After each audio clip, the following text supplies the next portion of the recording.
আসসালামু আলাইকুম, স্বাগত জানাচ্ছি জাগো ফুটবল সংবাদে। আপনাদের সাথে আছি আমি ফারহানা জেরিন সুমা। শুরুতেই জানিয়ে দিব জাগো ফুটবল সংবাদ শিরোনাম। গোল.কম-এর পাওয়ার র্যাঙ্কিং, ব্যালন ডি'অরের সম্ভাব্য তালিকায় মেসি থাকলেও নেই রোনালদো। কোপা জয়ী আর্জেন্টিনার বিপক্ষে বর্ণবাদের অভিযোগ ফ্রান্সের, নালিশ জানাবে ফিফায়। ইয়ামালের সেই গোল ইউরোর সেরা। স্বপ্নের ক্লাবে যোগ দিয়ে এমবাপ্পে, রিয়ালের জন্য জীবন দিয়ে দেব। শুনছিলেন শিরোনাম, এবারে বিস্তারিত।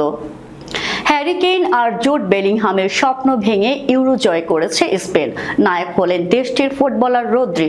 ক্লাব ফুটবলে যিনি ম্যানচেস্টার সিটির জার্সি গায়ে মাঠ মাতান। ইউরোর এবারের আসরের সেরা খেলোয়াড় নির্বাচিত হয়েছেন এই স্প্যানিশ ফুটবলার। 3 গোল আর 2 অ্যাসিস্ট করে গোল্ডেন বুট জিতেছেন দানি ওলমো।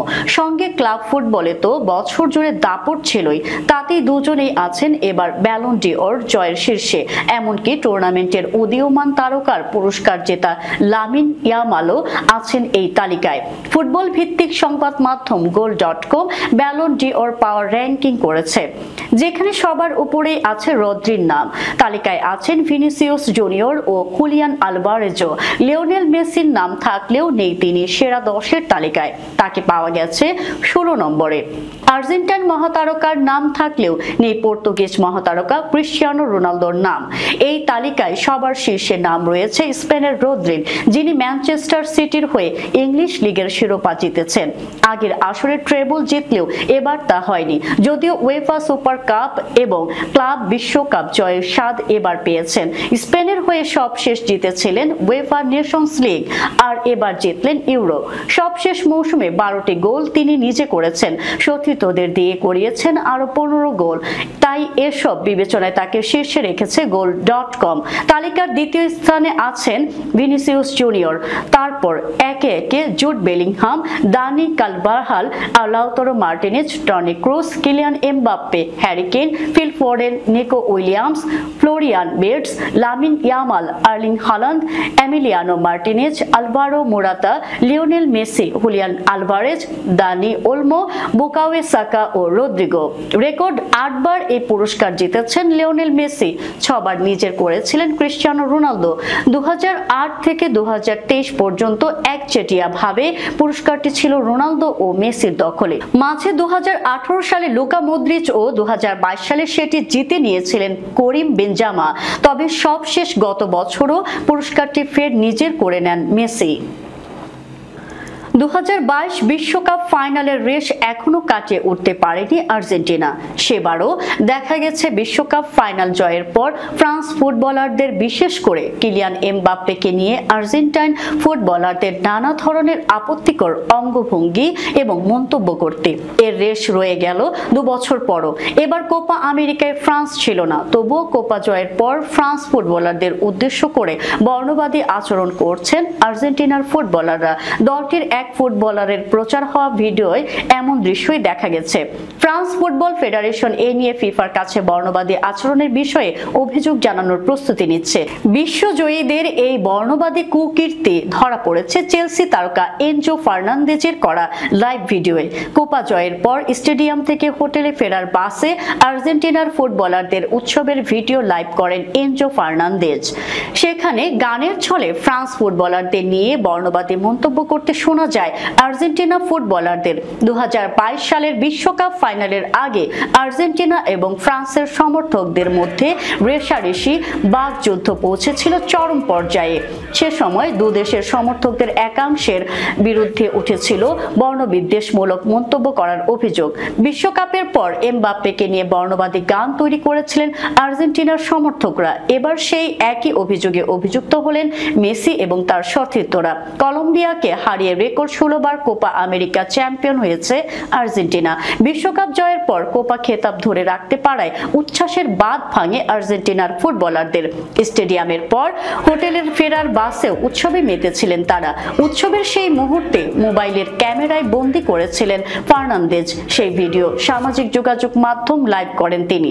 তাতে দেখা যাচ্ছে আর্জেন্টিনা ফুটবলাররা স্প্যানিশ ভাষায় একটি গানটি গাইছেন।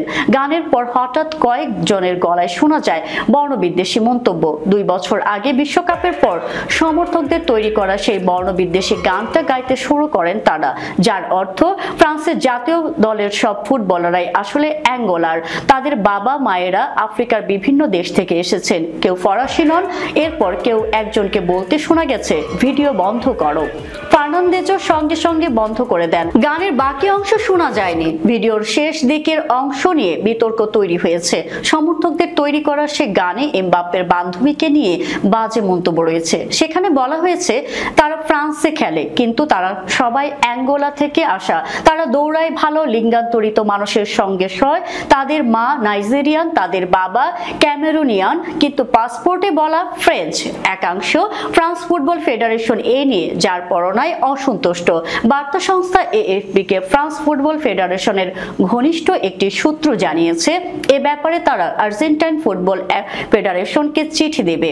ফিফাকেও ব্যাপারটি জানানো হবে। 2 বছর আগেও সামাজিক যোগাযোগ মাধ্যমে বর্ণবাদী মন্তব্য দিয়ে অভিযোগ জানিয়েছিল ফ্রান্সের ফুটবল ফেডারেশন।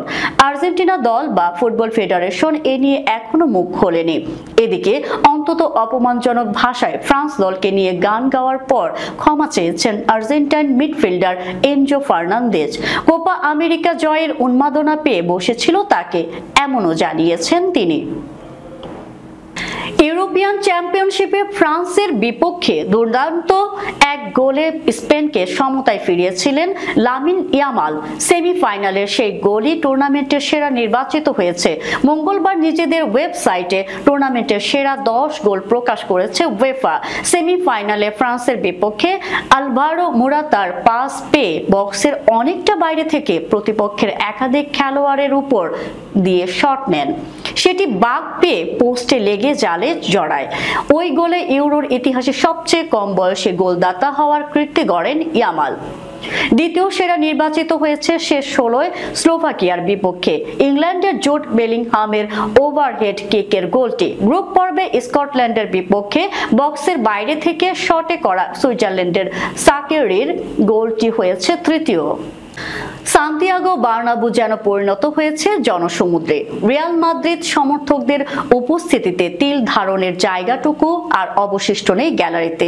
উদ্দেশ্য ক্লাবটির আসছে দিনের মহাতারকা বলতে যাওয়া ফরাসি স্ট্রাইকার কিলিয়ান এমবাপ্পেকে বরণ করে নেওয়া। অনেক বছর ধরে চেষ্টার পর অবশেষে রিয়ালের একজন হয়ে উঠলেন এমবাপ্পে। এমবাপ্পের কাছেও রিয়াল মাদ্রিদে খেলা ছিল স্বপ্নের মতো। ক্লাব সভাপতি ফ্লোরেন্তিনো পেরেজে আনুষ্ঠানিকভাবে 9 নম্বর জার্সিটি তুলে দেন এমবাপ্পেকে। রিয়াল কিংবদন্তি জিনেদিন জিদানও জড়িয়ে ধরেন স্বদেশী এমবাপ্পেকে। এমন স্বাগতমে আপ্লুত হন এমবাপ্পেও।